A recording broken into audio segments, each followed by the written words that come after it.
I would like to welcome to the stage, you may know he's a clinical neuroscientist, you may know he's a professor at Yale School of Medicine, but just as likely you will know him as one of the hosts of the Skeptic's Guide to the Universe. Please welcome to the stage, Steven Novella.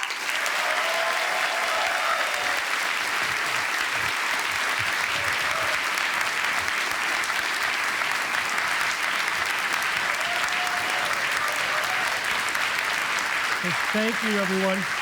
Thanks for having me back in Manchester. This is my second time here, and I understand that Manchester is now the critical thinking capital of the world. All right? So you got that going for you. Everyone at QED has been wonderful. Andy, right before I came on, was like, is there anything at all I could do for you, Steve? I'm like, yeah, there's one thing. When I start my talk, I want to emerge from the TARDIS. Because, you know, I'm the doctor, I'm a doctor, I'm a huge Whovian, and, you know, come on. And he's like, sorry, Steve, that is not a TARDIS, that's a police box. Because, you know, it's got 3 things on top instead of 2. So he crushed my lifelong dream, so I'll have to soldier on. Do you guys want to see something really sexy? I mean, come on. Look at that. That's a brain, if you couldn't tell.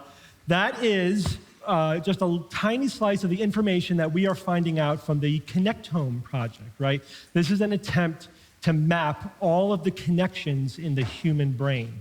There's quite a few of them. The human brain has 87 billion neurons. That's the updated figure. Traditionally, they quoted 100 billion. That's been revised to 87 billion. But trillions of connections. That's a lot of connections to map. And their connections, you know, the pattern of connections is kind of important. That essentially determines, you know, the majority of how the brain functions. It's all about the circuits. What circuits are connected to what other circuits and how they are firing. And this is going to answer, I think, one of the big questions for us, at least will be one piece of data to get us there, and that is, what is consciousness? That's one of those, you know, metaphysical, existential questions that people have been wrestling with for literally thousands of years, and it's really, really difficult. It's very difficult for us to wrap our mind around what our mind is, and I think that's kind of the point. In a way, consciousness is an illusion, and it's an illusion that makes it hard to notice that it's an illusion. That's kind of the point of the illusion, is that you have this perception of a continuous stream of awareness, of what we call wakeful consciousness, and all of the things that go into that stream of consciousness are behind the scenes. They're hidden from your awareness, and the functioning of the brain conspires so that you don't know, that you're not aware of the fact that consciousness is a completely constructed illusion. But that's a critical thing to know if you want to be a critical thinker, if you want to be a skeptic, if you want to understand what's real in a horrifically complicated universe, and you want to understand how you yourself function, you have to know something about the one tool that you use to understand everything, right? And that's your brain. That's the ultimate, the final common pathway, as we say, of all investigation, of all knowledge. Ultimately, you have to use your brain for that. So that's what we're going to talk about for the next 40 minutes or so. I'm going to do a couple demonstrations to start. This is just to get you warmed up with, you know, how crazy your brain is. So just read through this list of words. You won't be quizzed on them later, but just try to remember them. I'll give you a moment to read through. Just hold on to those. So everyone look at that picture. Is anyone, don't shout it out or anything, but just think to yourself, what is that a picture of? That image, that type of image is called a Mooney image, not after the cult, although, is that still a thing? People know the Moonies? No? They used to be big. But it's a picture that's been degraded so much that it's basically just blobs of black and white. But there is some data in there. Now, when you look at that image, you probably are just seeing a bunch of blobs. Some of you may be seeing, your brain may be assembling those bits into an image. But if I prime you with this image, And of course, that's easy to see. That's a puppy. Your brain has no problem parsing that. And then you look at that image. It's a lot easier to see that there's a puppy there. Now your brain has a match. This was from a recent study where they were looking at this priming effect. If you prime the brain with a template, an image, how much does that affect people's ability to then interpret these almost uninterpretable Mooney images? And it turns out it's really important that the priming, in fact, had more of an effect than anything else. And that priming effect lasted for months in some cases. Like if you saw this image again months later, you would go, that's a puppy, because I was primed 3 months ago with the real image. And what that means is that your brain, when it's perceiving the world, it's always matching it to its internal model, and that's how it knows how to construct things to construct this reality, right? That tells you how artificial it is. And that's why, the term people say seeing is believing, but that's not true. Believing is seeing. What you believe, what the templates that you already have in your brain, that internal map, that determines what you see more than anything else. In fact, it has more of an effect than the external stimuli itself. That's what the study showed. Now, remember that list of words I showed you before I distracted you with the other demonstration? So, which of these words was on that list? We're going to do the George Hobbs single clap method. If you think the word sweet was on the list that I showed you a few slides ago, clap when I drop my hand. Ready? If you think the word carrot was on that list, clap. You're all wrong. I created a false memory in you. I'm going back through my slides. Sweet does not appear on that list. Neither does carrot. Neither of them were on there. But the sweetness, the concept of sweet was implied by the list. And so we have a thematic memory. It's not really good at details. It took me a minute to distract, and even with that was even way more of a distraction than was necessary. You couldn't remember a short list of words over a couple minutes. I was very easily able to suggest to you that a word was on there that was not on there. Okay. This is David Chalmers. He's a modern philosopher of the mind, and he is a modern philosopher who is a type of dualist. He's a naturalistic dualist. Doesn't think there's any magic to consciousness, but he thinks that consciousness is not a product of brain function as we know it. There's got to be something else in nature to explain consciousness, because just neurons firing can't do it. It's not enough. He talks about what we call the hard problem. The hard problem is qualia, is why are we aware of our own existence? Why do we experience flavor? Why is there a subjective aspect to our existence? Why aren't we all mindless automatons doing all the things that we do? Descartes was a Cartesian dualist named after Descartes, meaning that he thinks that there was mind and spirit, right? That there was body and spirit. The brain is a physical thing, our bodies are physical, but consciousness is non-physical. It's a spirit phenomenon. That's the dual aspect, or dualism. So they basically gave up trying to understand consciousness as a naturalistic phenomenon. They just said, okay, well, it's magic in the case of Descartes, or it's something currently completely unknown about physicality, but we can't explain it by reducing it to neurons firing. And this, of course, lends itself to a lot of mysticism, all the way to the point of just flat out denying that the brain causes consciousness, which is a clumsy way of saying it. Consciousness is what the brain does, right? It's a process, it's not a thing. But we have a hard time really understanding how that could be, which makes the denial of modern neuroscience, a very marketable, right? Like, Deepak Chopra has made a career on this idea that there's a universal consciousness and we're just a bit of the universe that is aware of itself or whatever. It's basically Eastern mysticism. And he also then throws in the word quantum, and everybody goes, ooh, quantum.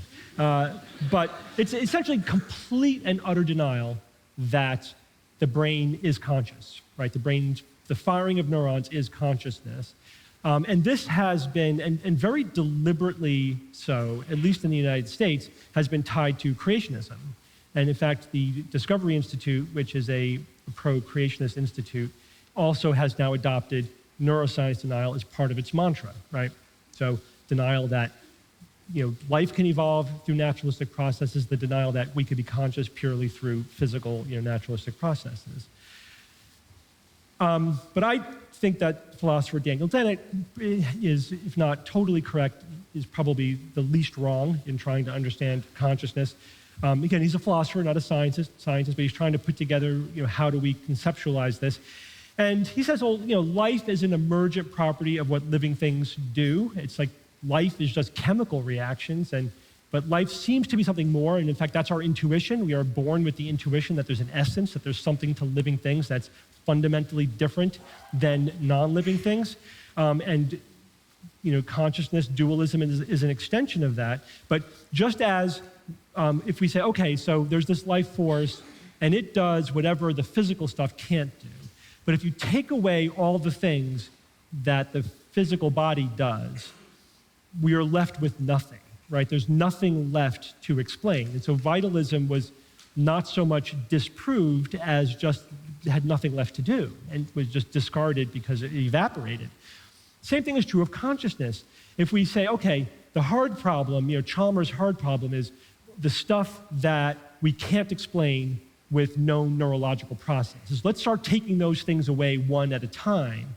And Dennett's point is, you're still left with nothing, right? Once you take away memory and perception of stimuli and emotions and movement and volition and decision-making and all the things that we think of as consciousness that we can explain, at least to some degree, at least we can know that it is the firing of neurons, even if we don't have all the details ironed out, you're left with nothing. The hard problem evaporates the same way that the life force evaporates. So this is really just to make the point that we are our brains, right? Everything you think, remember, feel, all of your actions, all of your decisions, it's all neurons firing.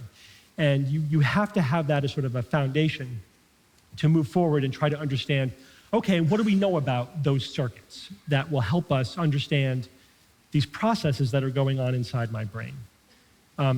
So in case there's anyone with any doubt still, we know that, for example, you're conscious only when your brain is functioning, right? If I change your brain, I could change the way your consciousness works, right? And when you die, your brain dies, your consciousness, there's no evidence of it existing beyond that point.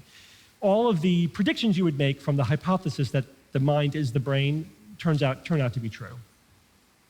All right, so let's go a level deeper now. How does the brain work? How is it organized? How does this help us think about our own behavior, our own thoughts? The brain has been analogized to a committee, right? Meaning that there is no one person in your brain. There's no one consciousness to which the other parts of the brain are reporting.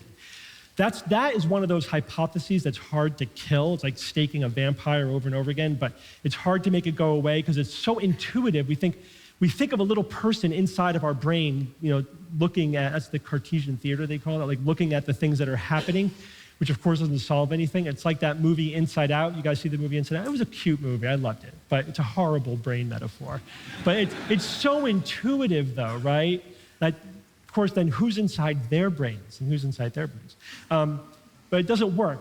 And then even serious neuroscientists, up to like 5 years ago, had this hypothesis called the global workspace. And like when I was first writing my blog, I'm like, yeah, the global workspace, that's the current hypothesis. But it turns out that's probably not true either. In other words, there's no central seat of consciousness. There's no place to which everything ultimately goes. Neuroscientists have searched for that in vain, to the point that they concluded there is no seat of consciousness. The whole brain is conscious. It's all contributing to consciousness, which is just an emergent phenomenon. It's what happens when enough of the brain is firing enough, then you have this thing we call wakeful consciousness. It's a very high energy state. You need about 45% of your brain to be functioning, of the cortex of your brain to be functioning, to be awake and conscious. Less than that and you can't generate wakefulness. So the different parts of the brain do different things. This is kind of a 100-year-old model of the brain. It's good, it's true enough as far as it goes, but literally a cartoon. I chose that image on purpose. It's a very cartoonish vision of the brain. So yeah, so you have the motor strip, which controls the motor function and the language area and the visual spatial area, the visual area. That's all true, and you can still localize strokes and tumors based upon the exam and the deficits that somebody has. Oh, they're weak on the right arm, then this part of this pathway must be damaged. You do an MRI, and lo and behold, there's the lesion. We're very good at localizing lesions. I do it all the time, and I always tell my students, localize the lesion before you look at the MRI scan, right? Because otherwise you won't learn nothing, right? Once you look at the scan, then you'll make it make sense to you. It's like astrology at that point, right? If you go backwards. But if you decide for yourself where's the lesion and then look at the scan, then you'll know if your thinking was correct about localizing. And when you do that, you get good at it very quickly. We're much better at localizing than neurologists were 50 years ago because they never knew if they were right or wrong. They would pontificate about where the lesion is, and then unless the patient died and had an autopsy, they could pretend they were right? But nobody knew that they were wrong.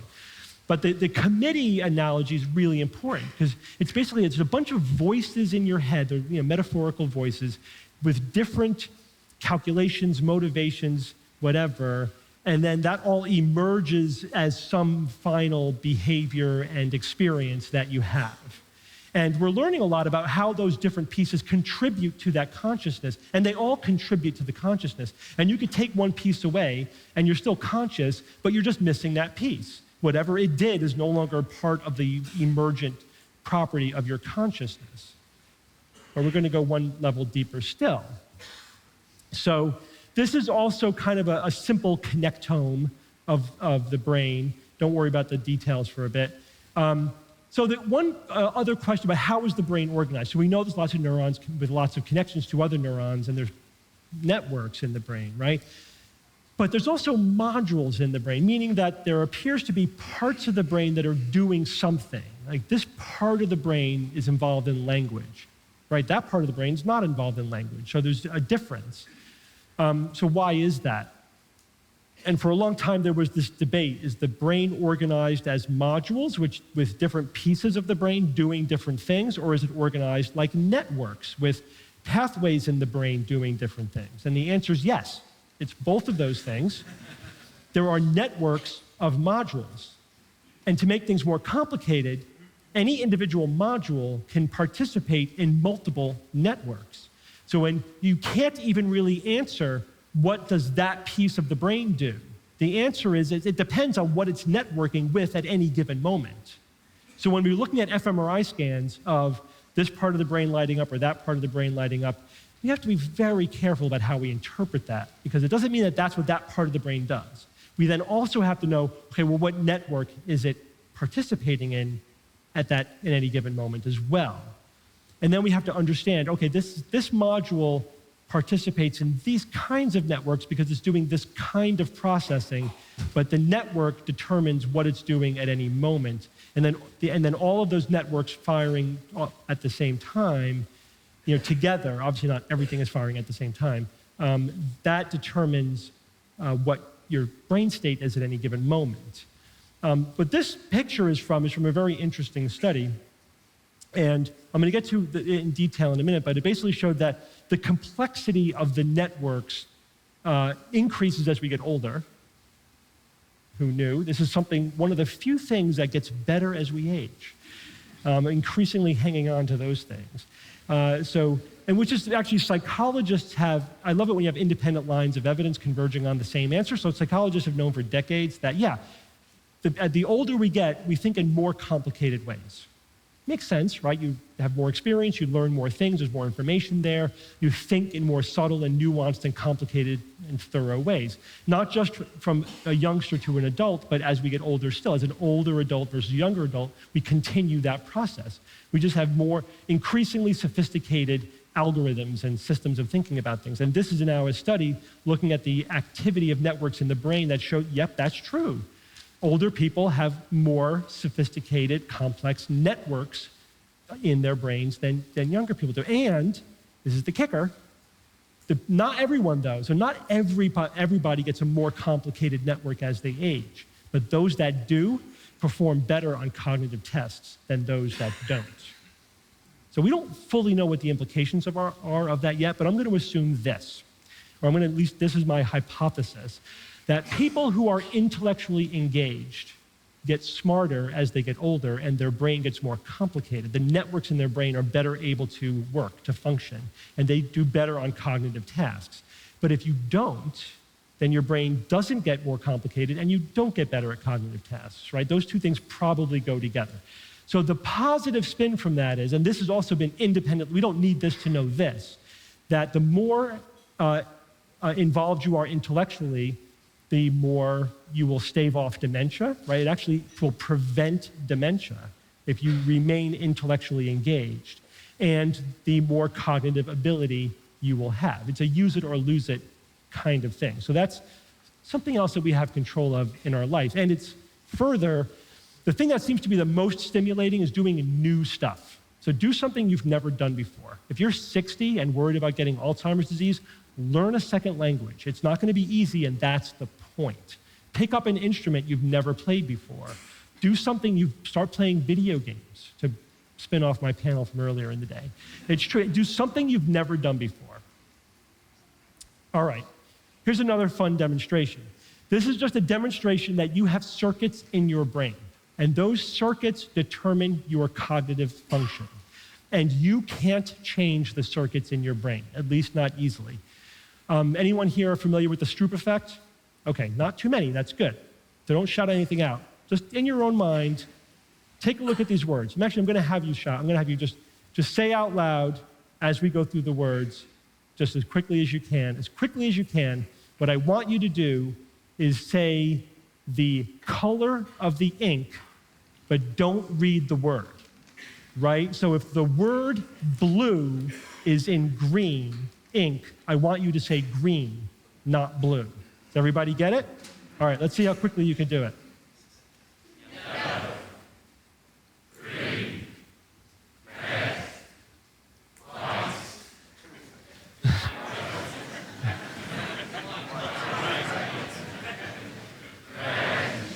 That was it. So did you see that there was a delay?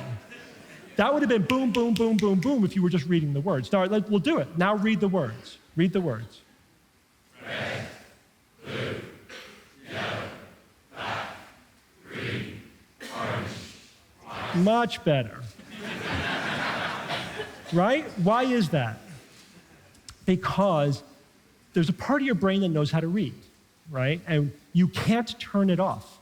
You cannot turn off that circuit.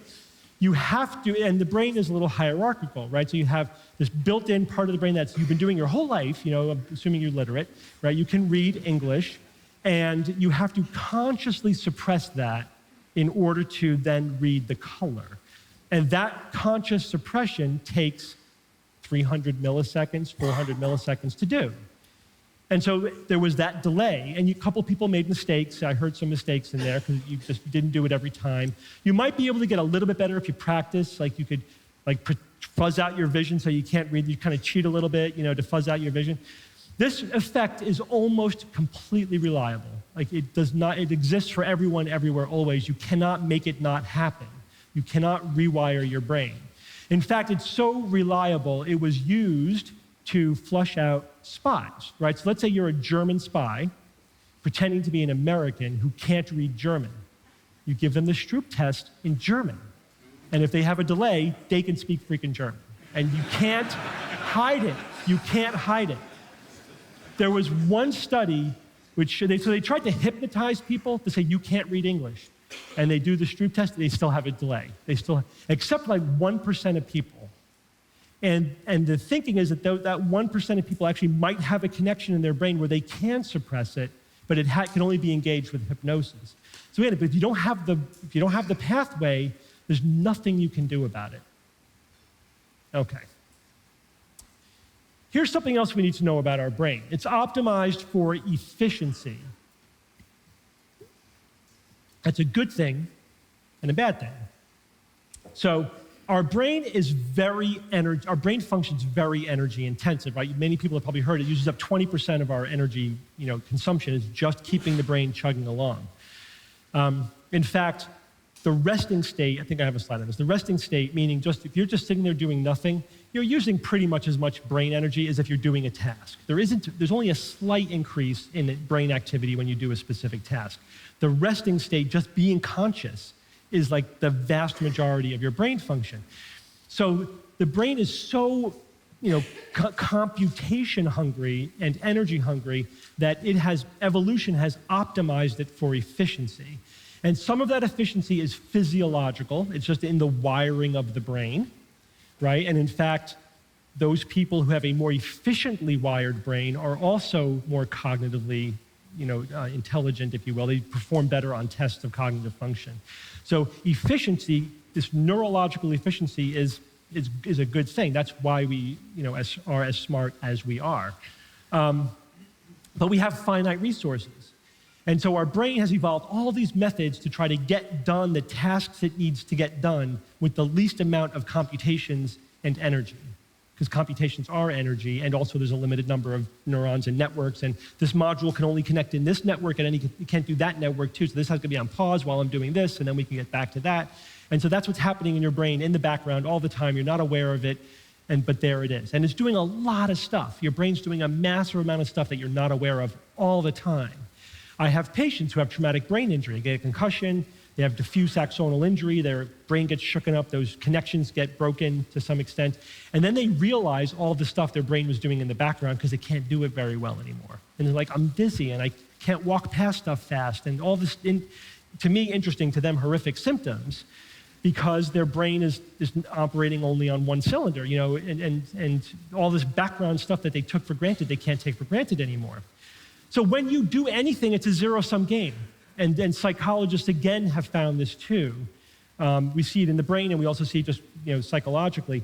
If you do any task, it takes away your ability to do any other task, right? Psychologists call that interference. And it's a technical term for you test somebody on their ability to do anything, and then you distract them with something, and their ability to do the thing goes down, right? This is why you don't text and drive. Seriously. Do not use your phone while you're driving.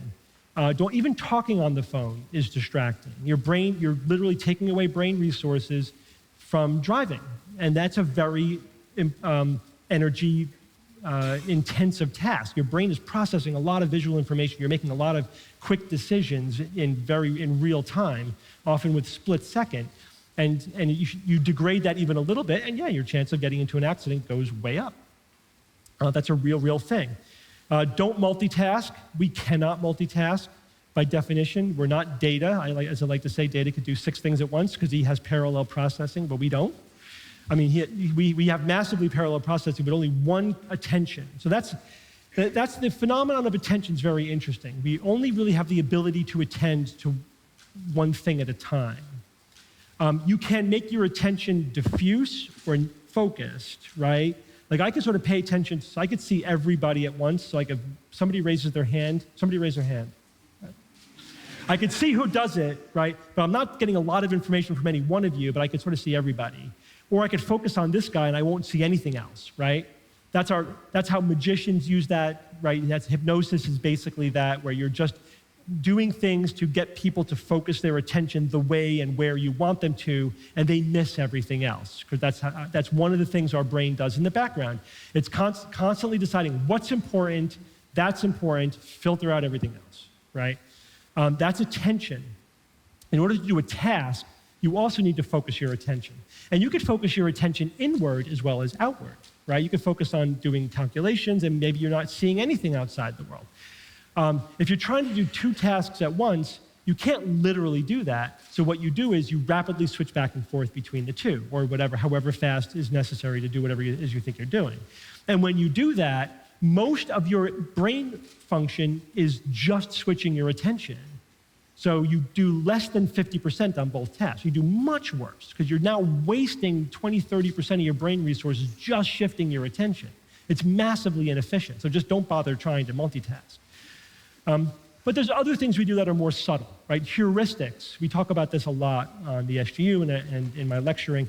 Heuristics are shortcuts. They're things your brain does to make decisions efficiently, quickly, using minimal processing Your brain, again, evolution decided that if being right 95% of the time is good enough. And if you can be right 95% of the way with very little energy, that's better than being right 99.9% of the time with a lot of energy.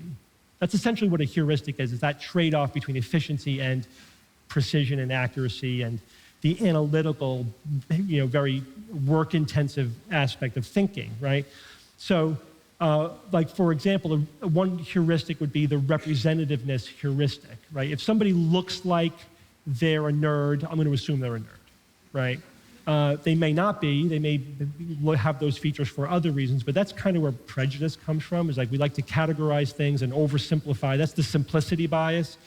We can't understand the world in all of its complexity, so we break it down into manageable little bits, and we have these little simple rules of thumb that are sort of true most of the time, and we get by, and we survive, but it's not really a very accurate way of perceiving the world.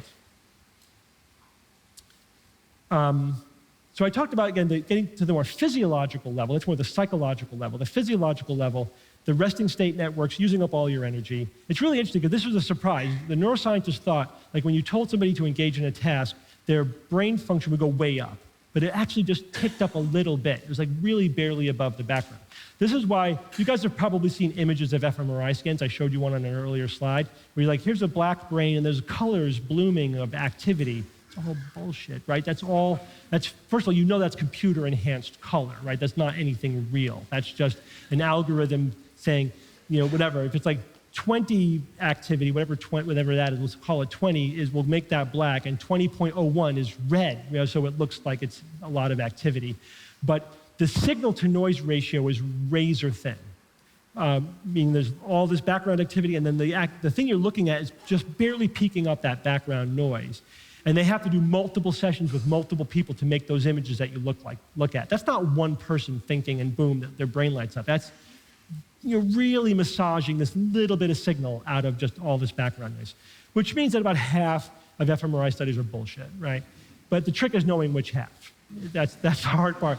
But you want to see that the methods were rigorous, that the researchers are really being very skeptical, that they're repeating it over and over again, and then you want to look at, all right, what is the effect size that we're looking at here? And you can get some really great information, but there's also a lot of nonsense. If you remember about 7, 8 years ago, an Ig Nobel was given to the scientists who looked at the fMRI scans of a dead fish and were able to pull a signal out of the background of a dead fish just to make a point about fMRI scans. So, I said that already. This is not a plug for my book, I'll have you know. I will draw your attention to the price. That I just happened to use this picture. I had it handy. They're charging $18.99 for the book. Why are they charging $18.99 and not $19? Right? Does that really fool anybody? Yes, it does. That's why they do it. Why is that? Because one of our heuristics, one of our simplicity biases, is what we call a left digit bias, the leftmost digit bias. So we want to get a quick gist of how big a number is. We just look at the left one, and that gets us most of the way there, right? And it actually works pretty well for most things in your everyday life. But because we have that tendency, this leftmost digit bias, it's really easy to exploit. You just create a number that's all nines, 8s and 9s or whatever, and then we're maximizing the disparity between our looking at the left digit and the actual number, But we're that slaves to our neurons. Yes, that actually works. That's one of the things I was actually surprised. I thought that doesn't really work. Nope, it works. Okay, let's talk about decision making. Because we all have the illusion that we make decisions. So, and the question is, do we really make decisions, though? And how do we make decisions? And that's a more complicated, just the question, do we actually make decisions, like conscious decisions, is a more complicated question than you might think. We have the illusion that we make decisions, and I could say for certain that some of the decisions that we all make, we didn't make consciously, and we can prove that. That doesn't mean that we have no conscious, highest hierarchical level involved in our decision making. And I'm not going to get into the free will thing, but just from a neurological basis, just what's the process of making decisions? Okay, so we know that there's a conscious level, meaning you're aware of on some level what's going on, and a subconscious level, which means you have no awareness of what's going on. It's all your brain. Your brain makes decisions. The question is it conscious or is it subconscious? Intuition is basically a subconscious way of making decisions, which involves emotion, pattern recognition, data mining. Data mining is essentially, there's a huge set of data out there, and your brain is sort of culling, curating the bits that fit into some pattern that is meaningful to you. You're not even aware you're doing it. And this is one of the biggest biases that there is the confirmation bias, right? There's also a desirability bias, which is sort of part of the confirmation bias. We believe what we want to believe, what we already believe, and we're really good at sweeping all of the data in the world for the bits that support what we want to believe. And our brains are really wired well for that. And then there's something called cognitive dissonance, which I'm going to get to in a little bit more detail as well. So there's the current synthesis of psychological studies looking at decision-making talks about what's called the dual process hypothesis, that we're constantly operating on these two levels at the same time. The system one, which is intuitive, quick but sloppy, right? That's what I'm talking about. System two is analytical, which is slow but detailed, right? So the system one would be the left number bias, right? Where you go, okay, so there's a one there. So it's 10 something, And the system two would be $18.99. That's $19, right? That's basically $19. But these can operate either one or the other or both together, depending on context, situation, and also training. So this is, anyone here familiar with the book Blink or the movie Moneyball, right? So Blink is about system one processing, and Moneyball is about system two processing. I recommend them both. You can also read Thinking Fast, Thinking Slow by Dan Kahneman, who talks about both thinking fast and thinking slow. He's done a lot of the primary research on this, so he's a fantastic science communicator. I recommend that book highly. It's very context dependent, so give you some window into medical decision making. We train our students to be both intuitive and analytical, right? So it's okay to have a sense of that person looks like they're having a heart attack, right? That's a good thing, getting that quick leg up, being that pattern recognition. We talk about pattern recognition diagnoses. That guy's walking like somebody with Parkinson's disease. It's really helpful. I've seen this before. Of course, you have to have experience before you get to say things like, I've seen this before. But you have to back it up with analytical thinking. You have to say, okay, but how old are they? What demographic are they in? What's the probability that they have this? What test can I do to confirm that they do or do not have it, right? That's all analytical. You want a doctor that's going to go through the work of doing the analysis and not shoot from the hip. Hey, it looks like a heart attack, give them nitro, whatever. You got to make sure that they actually do the EKG and think about other alternatives. Do all the critical thinking stuff, right? You have to do that too. You can't just rely upon your system one.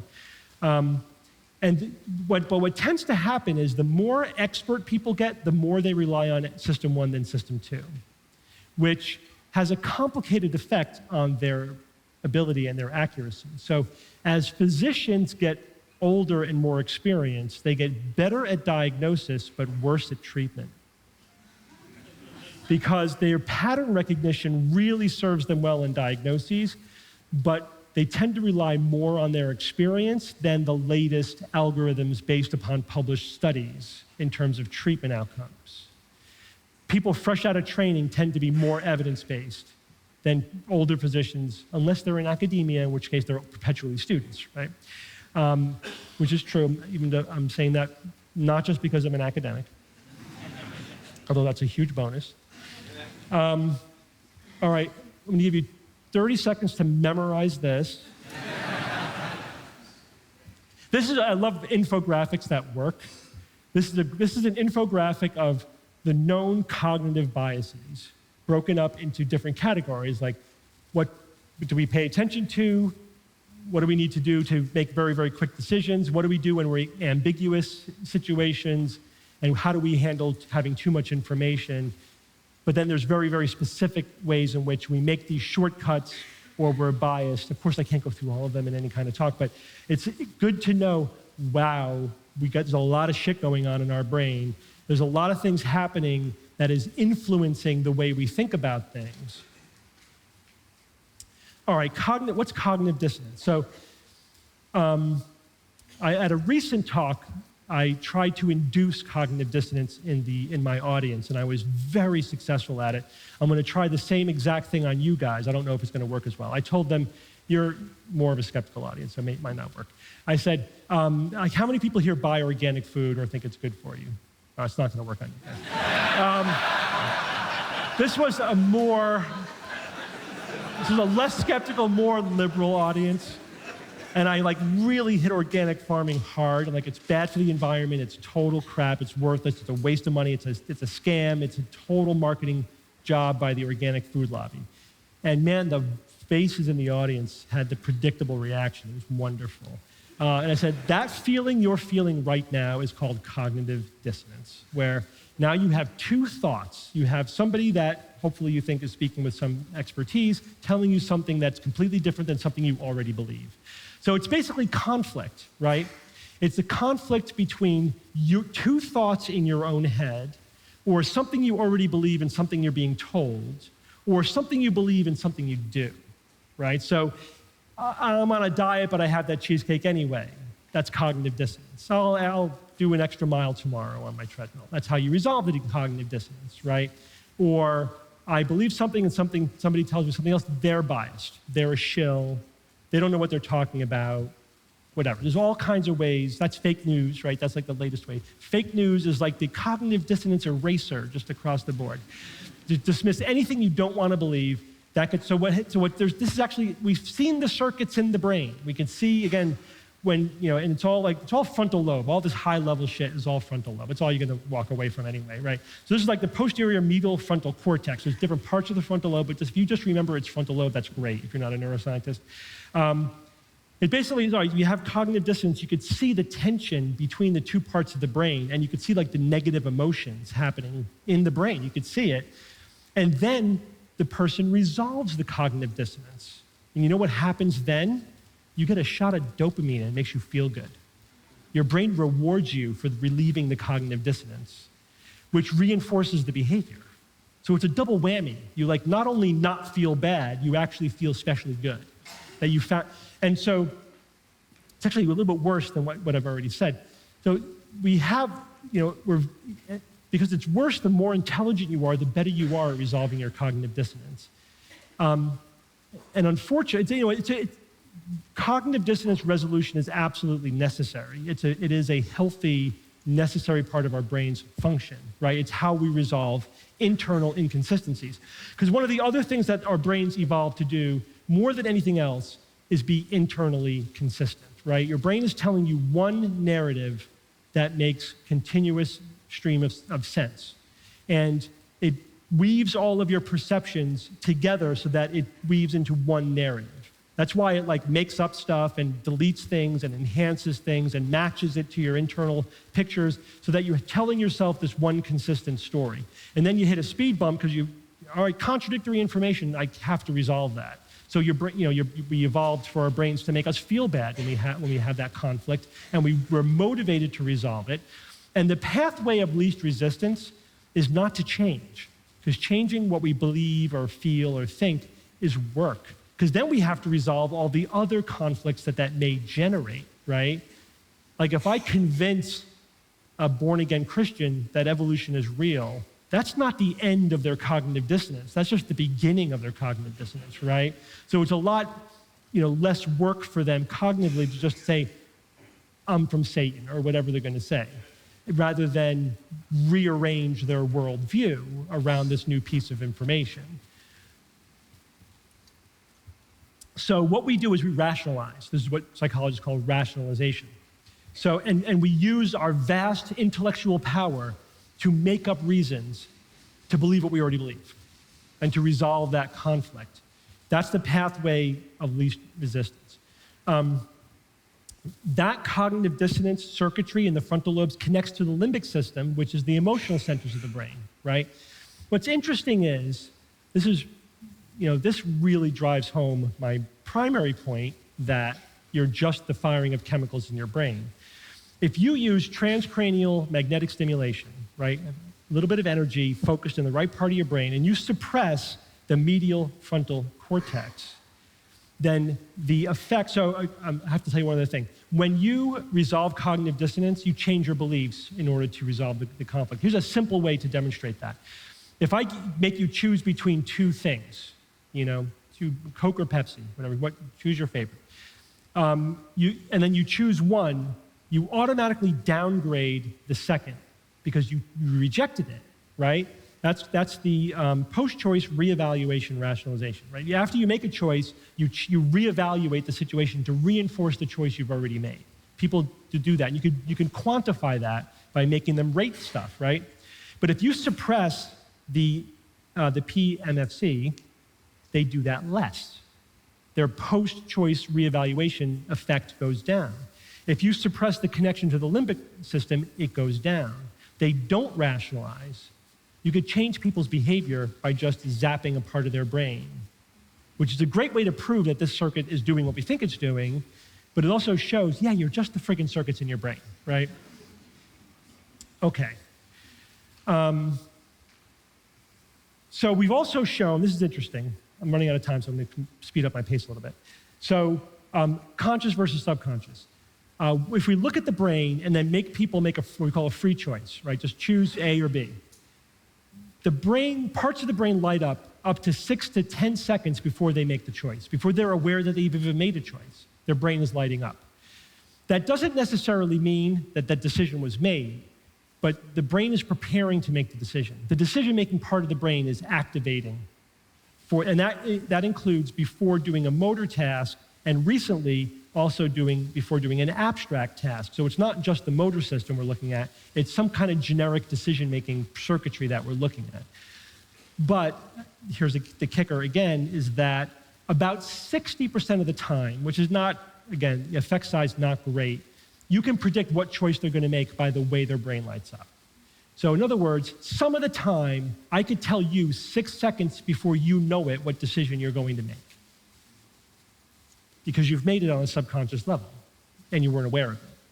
But this is more complicated than that, and we don't understand it yet. But that's where we are right now. So we know that shit's happening subconsciously and it affects your decision-making and maybe even the outcome of your decision. But there also definitely is some kind of conscious override as well, but we're still sort of sorting out the circuitry there. But it is all circuitry. This is the researcher who's doing the studies I was just talking about, who said, I have to get my glasses. There is no magic, there are neurons, and there are ions that flow through membranes, and that is what is orchestrating our decisions. We don't need to invoke freedom. That's a pretty harsh way of saying it. Yeah, we're just our brains, that's the decision-making process is neurons firing in your brains, forget the whole free will thing. All right, I really want to get through this slide, I have 2 minutes. Executive function's the top hierarchical level function of your brain. All right, that's your, if there's critical thinking is in any part of your brain, that's where it is. That's where you can make strategic choices about your long-term interests and affect your behavior in a strategic and tactical way. That's the analytical part of your brain. The little skeptic in you is in that part of your brain, right? This is an incredible study where they looked at the functioning of the circuitry involved in executive function. And then they imaged the activity in that part of the brain when listening to another person. And they looked at Christians and non-Christians, listening to Christians and non-Christians, and listening to a Christian who is known to be a healer. And when Christians were listening to a Christian healer or leader, their executive function circuitry literally turned off. We can see in their brain turning off their skeptical, critical executive function when listening to a charismatic healer, leader in their own belief system. Not so much not in their own belief system, right? That is the most, I think, dangerous thing to be aware of. I mean, being aware of it's a good thing. The fact that it exists is the dangerous thing. You really need to be aware of the fact that we have this circuitry in our brain. that when we're listening to somebody charismatic, that we will give our executive function over to them, right? We know this from experiments going back to World War II, right? This is like the authority thing, right? You will push that button if an authority figure is telling you to, even if you think you're killing somebody. Then not because we're cruel, because there are situations in which we will turn our executive function over to somebody else. We probably have that ability because we're social creatures and we need to follow our leaders into war and whatever, but it's there. So you need to be aware of it. But the good news is that being aware of all this is helpful because we do have I don't have time for that. We do have a hierarchical brain, and the top level is your critical thinking. So all the shit that I'm talking about, you can supersede that. You can transcend it, but it takes work. You have to step back and say, okay, wait a minute, my monkey brain is telling me A, B, and C. Okay, that's the starting point, but let me go through this analytically and come to a better decision. You have the wiring to do that. You can do that whenever you want to. It just takes mental energy, neural energy to do it, but it's worth it. Thank you very much.